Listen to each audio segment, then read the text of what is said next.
Boxing update po tayo mga boss. Grabe, 2 araw na lang talagang inaantay natin. Makikita na natin ang bakbakan sa pagitan ni Cuadro-Las Jonrel Casimero, ang angas ng Pinas kontra kay Luis Pantera Nery, ang asas and the bad boy ng Mexico, na kung saan ay pareho talagang kondisyon na mga boss.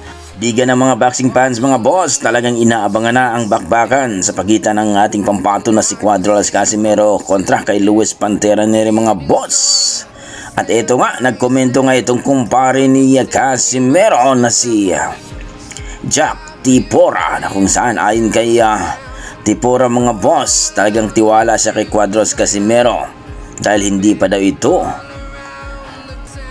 gumapang. Pero ayon kay Jack Tipora mga boss, alam daw niya na kaya ni Casimero. Ang problema lang daw ay suka-suka daw ito, sapagkat wala daw itong sapat na stamina mga boss. Ayon kay Jack Tipora, talagang wala daw itong stamina itong si Cuadro-Las, kaya tatalunin pa rin siya ni Luis Nery kung hindi daw niya matikiw kaagad itong si Luis Nery. Kumbaga mga boss, dapat daw na maaga pa lang daw ay matikiw na itong si Luis Nery. Kumbaga sa round 3, 4 o 5 mga boss ay talagang dapat matikiw, dahil sa taas daw ng round ay siguradong tatalunin na daw si Casimero sapagkat wala daw stamina.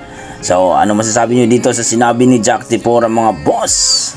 Talaga namang alam natin na lumalaban si Cuadro-Las Casimero, at matagal na yan ang ganyan ang style ni Cuadro-Las Casimero. Parang wala daw hangin, stamina, pero pagdating sa laban ay talagang we survive at talagang TKO pa. Ang tanong dito, aabot ba ito sa desisyon? Baka mamaya isang round lang itong si Luis Nery mga boss. Depende yan sa sit-up ni Cuadro-Las Casimero. So kayo, anong masasabi nyo dito mga boss sa sinabi ni Jack Tipora?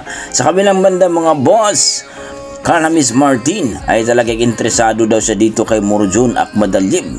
Pag ito daw niya makalaban ay sigurado daw talaga ipapakita daw niya ang malupit daw niya na kamao mga boss. So rank number 2 ngayon is si Carl-James Martin mga boss.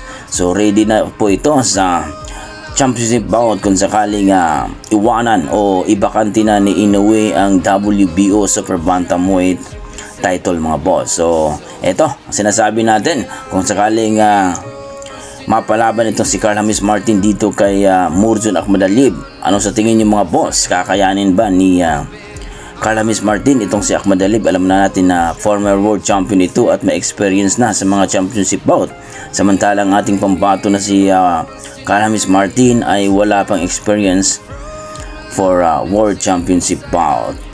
Okay, anong masasabi nyo dito mga boss? Please comment down below para ating pag-usapan. Maraming salamat.